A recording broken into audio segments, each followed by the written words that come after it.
welcome to another edition of the Ballarat Football Netball League Footy Show. Thanks to McDonald's, my name's Yeendy. I'm joined by Tara Murray from the Star Weekly, who's giving us a chop out this week. Tara, we've got some big games this weekend after we did a comprehensive preview or review of games to start round one, which was a pretty good round. It was. We saw a couple of thrilling matches, and then we saw some one-sided matches as well, and a couple of surprises with teams we didn't probably expect to get up. Wonder what sort of surprise we'll see in store this weekend as we go to our first game. We've got Darley versus Melton, which is broadcast on 98.5 Apple FM, and I'd like to say congratulations to the team at Apple for having a crack broadcasting their first game on the weekend, and they had a few hiccups along the way, as you do, but they did a really good job there. As these two teams will do a good job on the field, we saw a Melton side coming in off a really big win against South, and Darley, who is a little bit injury depleted, they were a little bit sore, but they had a very, very gutsy win against Backsmash. Both had good wins in the first round for different reasons. Obviously, both were playing in their local derbies as well, so both had really big starts to the season. And for us, it'll be interesting to see where Melton sort of sits. They missed finals yet again last year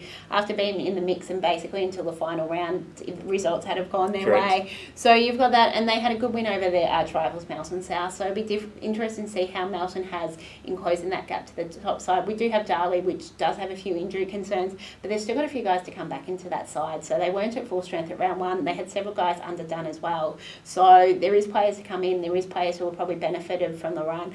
I'm expecting the Devils to get up. Yeah, I was expecting to do so as well. But again, the key point you did make is just how well Melton have improved. This is going to be the benchmark for them. They are playing arguably the best side in the competition. If they can put on a good show here, then look out, they'll give themselves a little bit of confidence.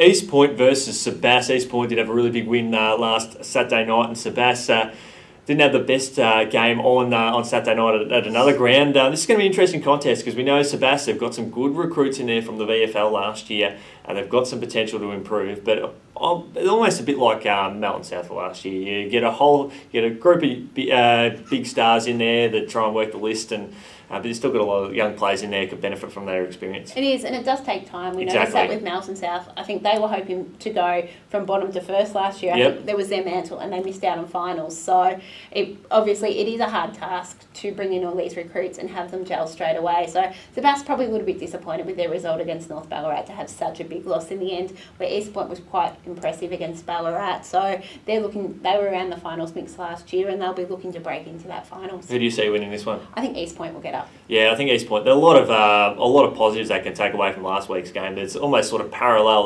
They're facing against teams who are well and truly on the rise, and East Point, they were knocking on the door of finals for a lot of last year, so they'll continue that form. Another big game locally, we've got Melton South versus Sunbury Lions, broadcast on 97.9 FM. Your thoughts on this game? This is interesting. You've got Sunbury, who's come off a big win in round one and were quite impressive against Melton South, which has been their bogey side. Sunbury dropped 2 matches to Melton South last year. Yep. So in the run of things, that was massive for them. I think Sunbury will go in favourites after their performance in round one, but they need to make sure that they're not taking Melton South light. Melton South were probably a little bit disappointed in round one. They are missing Brendan Favola again, who's still out with suspension, so that does leave a big hole in the Panthers forward line. So I think Sunbury will get up, but the Panthers will be looking to get on the board for the first time this season. I think out of all the games this weekend, this is probably going to be a more intriguing one to watch, because you know that Melton South, they're good, and they've got some talent in there to lead the way, and you never know. I think that's a bit about South, is they've got so much talent in their team, and you're intrigued with what they're going to produce every week, and they're up against the Sunbury side that burst out of the blocks last week, and they'll be keen to maintain that momentum. Exactly, you've probably got that, and both sides do have a lot of new players. We've got Sunbury that is always around the mix. I think they've played finals every year they've been in the Ballarat Football League, so this is one year we're a little bit unsure where they sort of sit. And the Panthers, you mentioned, they've brought in Mitch Golby, they've brought in Farron Ray, and they've brought in a number of other players. If they can get them to gel, they will be a dangerous side. Certainly should be an exciting game. So I'll be listening to 97.9 FM when I'm out there on Saturday for that game, as well as a little bit of Apple FM as well.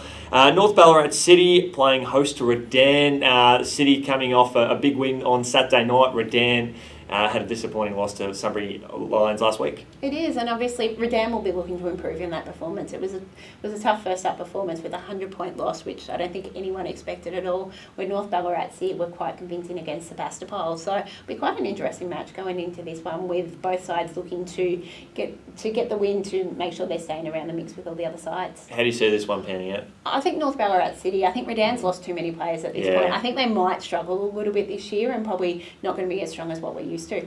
But it might sort of balance out those the run towards the top 6 as well. They'll still be in that mix there, but with you, North Ballarat City be too strong. And the last game, it'll be Saturday night football. Lake Windaree playing Ballarat. Speaking of a side that has lost a few key players, the Lakers, they'll be coming in fresh off the bye last week, and sort of a new look lineup against the Ballarat side has got lots of youth and a bit of potential there. Yeah, it's going to be interesting to see how the Lakers line up this season. Obviously, we haven't had a chance to see them. They've had a number of changes after 2 really good seasons where they have been around the mix for a grand final but just fell short. So it's going to be quite interesting. And you've got Ballarat, who were well beaten in round 1 as well, a very young side. So it's going to be interesting to see how they go. For me, it's probably looking at how the Lakers line up and what their side sort of looks like this year. Exactly. I think it'll be a great game to go and watch. So if you get down there to see Brown Reserve, your tip for this one? I'm still going to go Lakers. I think they've still got a lot of talent in that side, and you don't finish top 3 in the competition the last couple of years for no reason. I'm with you on that one there. I expect Ballarat to sort of lift their game and have a bit more improved